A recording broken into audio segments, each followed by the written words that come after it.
Oh, it says live on Facebook. Yeah, you can see that, right? Okay. There you go. Okay. Here we go. We are live. Woo! Welcome, welcome, welcome, welcome. Paradigm shifters. Dima Taychek here, life mastery consultant and world-class paradigm shifter. I just want to, if you find your chat button or find the comment, you know, where you're zooming in from, put in where you're zooming in from or where you're commenting, where you're coming in from, and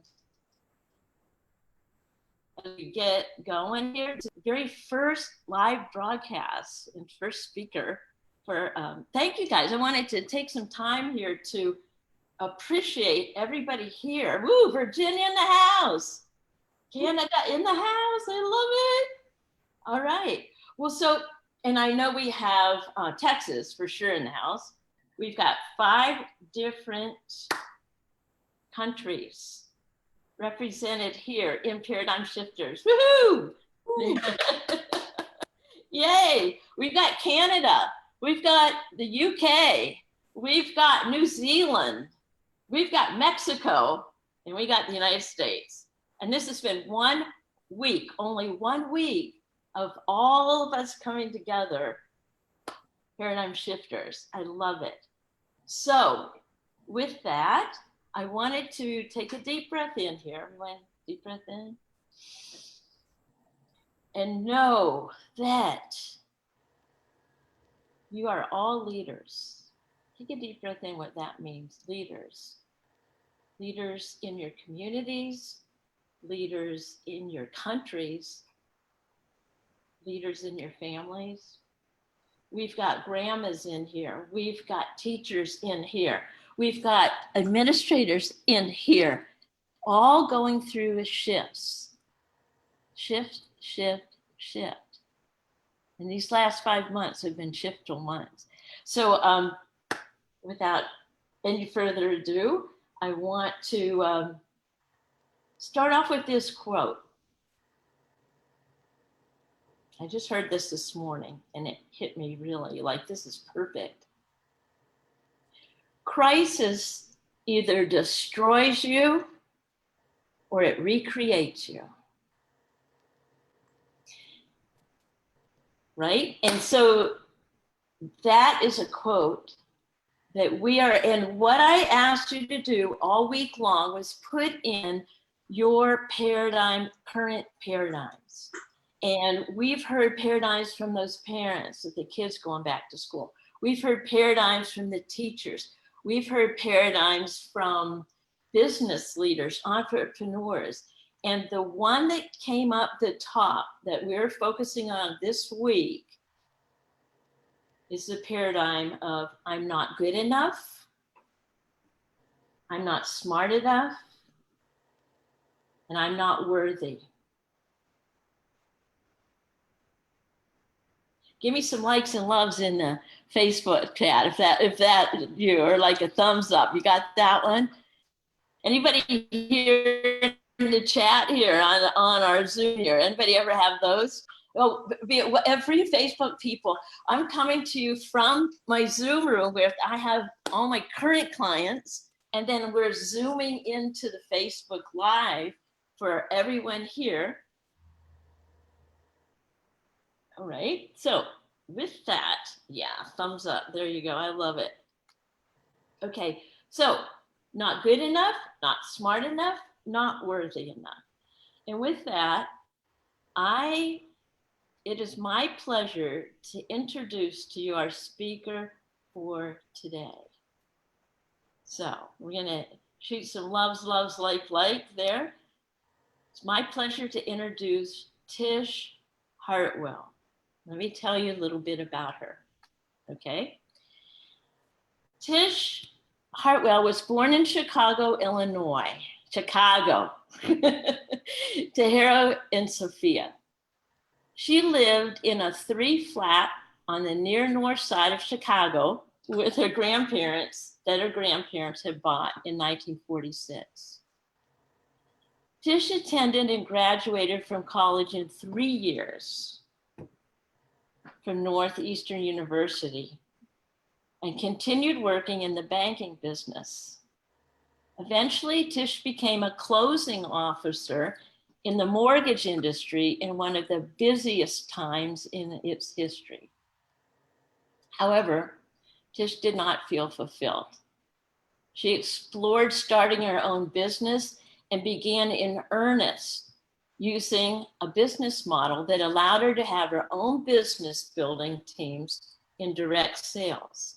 In time, with the guidance of some very dynamic business leaders, she was mentored in learning and applying success principles. During this time, she was learning as much about business as she was about communication and self-development. I'm going to let Tish take it from here. Welcome, Tish. Well, hello, thank you, and thank you, Judy. It's such an absolute honor to be here and to be here with you, Judy. You are such an amazing person, an amazing paradigm shifter, and such a wonderful friend and mentor. Well, let me just tell people the very first time I met you, I think it was 3 years ago in 2017. Yes. And we were at a training for Brave Thinking Institute, and you wheeled in your wheelchair. Yes, I did. With Todd right behind you. Mm-hmm. And I'm just going to tell you, I am a wheelchair junkie. And your wheelchair had duct tape all over it. All over it. And I was like, oh man, there's a determined young woman. There's somebody who's turning to come to training. So and tell me the story about that. Then we're going to dive into your story. Okay, well, we were getting on a plane to go to Dream Builder Live, and we had just gotten out of the car, and we had some problems with the toggle switch. My husband was playing with it, and what happened was the entire arm of the toggle broke off. And so we're holding it up, trying to get through. And I was there in the airport because he had gone to park the car. And I'm trying to drive through the airport, trying to get to TSA. I was blessed when the TSA agent saw me, had compassion on me.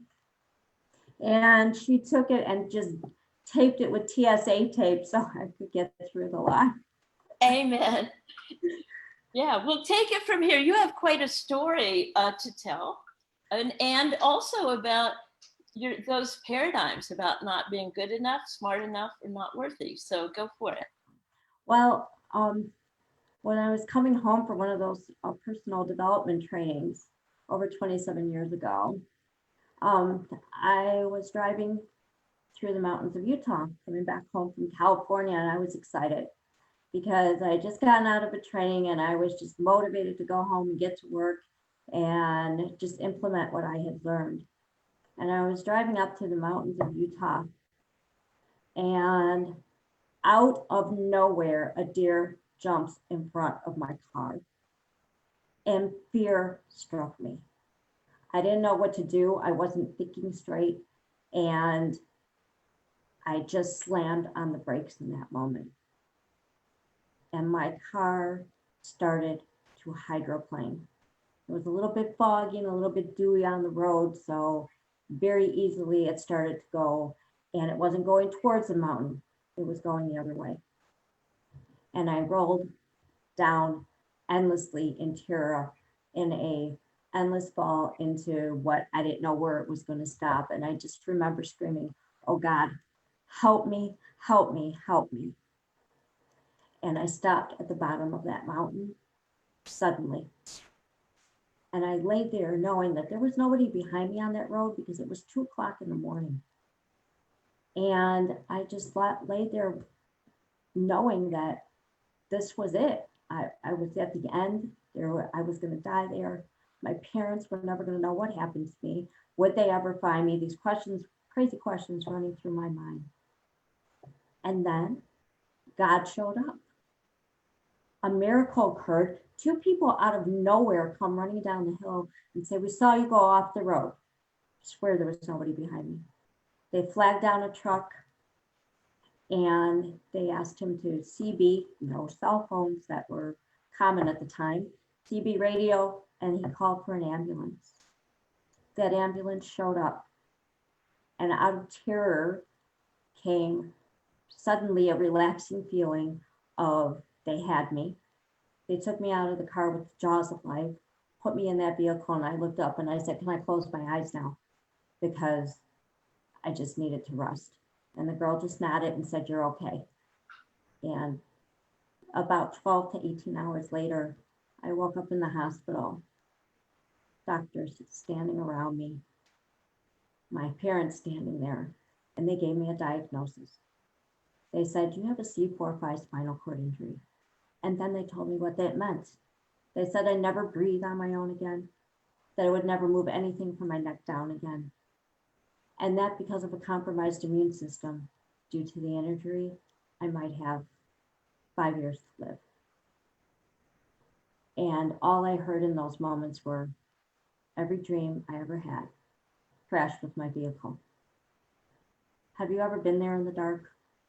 It's a dark night, whether it be COVID-19, whether it be a relationship ending or a health diagnosis, or somebody just suddenly dies on you. Anything where your life just stops in that moment and you have no idea which way is up. That's where I was. I was scared. I was devastated. And I was angry at the doctors for telling me what they were. And it felt just so unfair. But in those next few days, as I'm watching those breathing tubes down my throat and I'm not moving anything, I started to pray. I couldn't talk because of the breathing tubes. And I started to pray. And suddenly the voice of God rose up on the inside of me. And I heard in this little small voice, "You're here because you have a purpose to serve." And for whatever reason, in that moment, it was enough. And I drew a line in the sand that day. And I said, I didn't care how many days, weeks, months, or years it took, that I was going to live the life I was born to live. And in those moments, I didn't know how that was going to happen. I thought, what if I failed? And then there's this other voice going, "Crazy lady, you're lying here, paralyzed completely. You're not breathing on your own. How are you going to do anything that you want to do?" But then there was the other side of me that knew when it was inconvenient and uncomfortable and impossible that great things happened. And it was enough to believe in that. So in those next days, in those next months, in those next years, I began to take steps forward. And miracles began to happen. Those breathing tubes came out and I was able to breathe on my own again. And then things began to move that they said would never move. And I began to get sensation from my neck down. These are things they said were impossible, but they were now doable. And I began a team of practitioners and doctors formed around me that had alternative medicine in that time. And I began to have people help me rebuild my immune system to get me as healthy as I possibly could be. And all these times when I was going through this and having these things happen, I heard those paradigms. I heard those, "You're not good enough and you can't do this." And I just learned new ways of overcoming those things. And in that 5-year plan that they gave me for life of a death sentence that they said, well, in that 5th year, I met and married my husband, the love of my life, my hero. He gifted me with 2 amazing stepchildren. And we built an amazing life together of adventure and fun and did things that I never thought would happen again, including parasailing. And then I felt a real call and tug on my life once the kids grew up, that there was something more. And I wanted to serve. I wanted to do something. And I thought that was in the area of psychology, but then at that time, what came up was an ad on Facebook for a life mastery consultant with the Great Thinking Institute. And Judy, as you know, they accepted me into that program. And I learned amazing things, and I learned how to apply things to my life. And I took the programs that they taught and I applied them to my own life. And now I am living my life and my dream as a life mastery consultant. I get to help people design and discover and live into the lives that they absolutely love. I my relationships are better than ever. My health is better than ever, and dreams just come true, and in a very systematic way. And I just absolutely love my life. There you go. Yay, we're going to celebrate you. Tish, I thank you so much for your story. And I have a couple questions to ask you. Sure. Okay. In this community of paradigm shifters, like you over and over again, that I'm not good enough, I'm not smart enough, I'm not worthy. What do you do if you're to teach a tool, one tool? We're going to do one tool a week.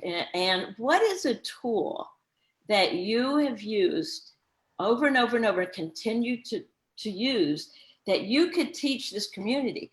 Okay, because community, Facebook Live community, Facebook and my own clients, there's homework with this. Yeah. So we're first of all, anyway, I'll tell you about the homework later, but first I pay close attention right now. And Tish, I would like to have you teach them a tool that you've used over and over and over again when you get into that spot and those voices say you're not good enough, you're not smart enough, you're not worthy. What do you do? Well, what is the tool? The main thing I do is, as I've also had to deal with anxiety after the car accident, things of that sort. What I do is I learn to breathe. Can you teach us how you, particularly how you're doing your breathing? Absolutely. So I take a breath in through my nose for 3 counts. And then I begin to release that breath as if I'm breathing through a straw for 6 counts. And if we do this in, breathing in for 3 counts, and we release it through our mouths through that 6 counts. And then everybody take one more breath, deep breath in. And then releasing it for 6. What this does is it takes you from the sympathetic nervous system, which is fight or flight, which is where I was in those moments of terror. And it takes you to a place of the parasympathetic nervous system, which is the rest, digest, and create. And you can create anything you want in these moments. And you just shift there, and you can begin to take steps forward, action steps that will take you in the direction of your dream, because you are not coming from a fear factor or the back of your brain, but you are coming from the area of love, which comes from the front, and you're able to drop down into your heart and really, really, really create those things that you want in those moments. Yay, thank you so much. This is great. So everybody out there, this is the moment right now, okay? So before we go, before I tell them their homework, I would love to also tell you that was 27 years ago. Mm-hmm. And you just are, you're teaching us about breathing, and you just told us about breathing through a tube. I mean, it's amazing. I love your life. It looks good on you. So where I was going is, one thing that I know about you. In March, we were to meet in LA, and you were going to show me your brand new wheelchair. Yes. And the reason I wanted to bring this up is because there's a paradigm that runs through people when they see people in wheelchairs. Yes. Okay. And I know this because it's a paradigm I choose to shift whenever I see someone in a wheelchair. Mhm. And it's a fight or flight. No, I'm not going to look at them. No, I'm not going to make content. No, I can't handle it. And it's one of these. Mhm. So tell me about your new wheelchair and what it can do for you. That must be awful to have people looking down at you all the time. Right? Yes, you feel very short. But So yeah, and I mean that's got to be something that's, I mean, I don't know, I'm not in a wheelchair. However, I've worked with many years with kids in many kinds of different chairs, and so anyway, go ahead and tell us a little bit about that and what you would advise for us maybe the next time we see a person in a wheelchair. well, first, I mean, everybody in a wheelchair is just like anybody walking around. We just use a different form of transportation. And the one thing I love about this new chair is one thing it can do is it lifts up in the air. So I mean, I'm still in the seating position, but it will come up and get me to about 5 feet up, and I can look somebody in the eye and have a conversation with them. And it's Let's just, take a deep breath here. Let's just pause what you just said. Dream come true to actually be up 5 feet where you can look someone and have a conversation eyeball to eyeball. yes, That's huge, you guys. huge. Think about it. Go ahead. Go ahead, Tish. And yeah, and then just knowing that every person in a wheelchair just has the same, types of dreams and visions, and that most of the time that they do want to be asked questions, that we don't take it as, most of the time when people are staring at you, it's just a curiosity factor. It's, what happened, why is she in the chair or whatever. That's how I look at it as. And I do whatever I can to make people feel comfortable in that situation. But we just love people asking us questions just like you would ask anybody else, what is your career? Or what is it that you would love to do with your life? Or things of that sort. So, just take a deep breath and just walk up and start a conversation, because everybody's always willing to share. Oh, thank you We so live much. on human interaction. That's, Yes, yes. I just thank wanted to. God for Facebook, because people have been locked away. Yes, And thank then you people so can much. conversate. Thank you so very much. And so, any final words before I give the life work? Any final words that you would like to, shout out to all for these people? And thank you for being our very first speaker. Oh, thank you for having me. And any final words that you would love to leave to leave the group with? Well, I just want everybody to know in this group that, first, a shout out to a lot of the teachers that are out there, and everything that you guys are doing. You're just blessing this world with amazing children, and just being able to share and give into their lives, and a blessing upon everybody here that is moving forward through these times of, well, challenging times, but they will come to an end at some point. And just be creative during this time. You're greater than any circumstance, situation, or condition. And I live and breathe that every single day of my life, because you can create anything you want, even in the darkness. There's always a silver lining, and there's always something where you can take a step of action and move forward and build something amazing for your life. You're needed, you're wanted, and um, and you're creative. So just go out there and build a dream of a life that you would love. Create your life and walk in it. Yay! Let's give her some love. Come on, Facebook, hit that like love button. Let's love it. Let's love our yes.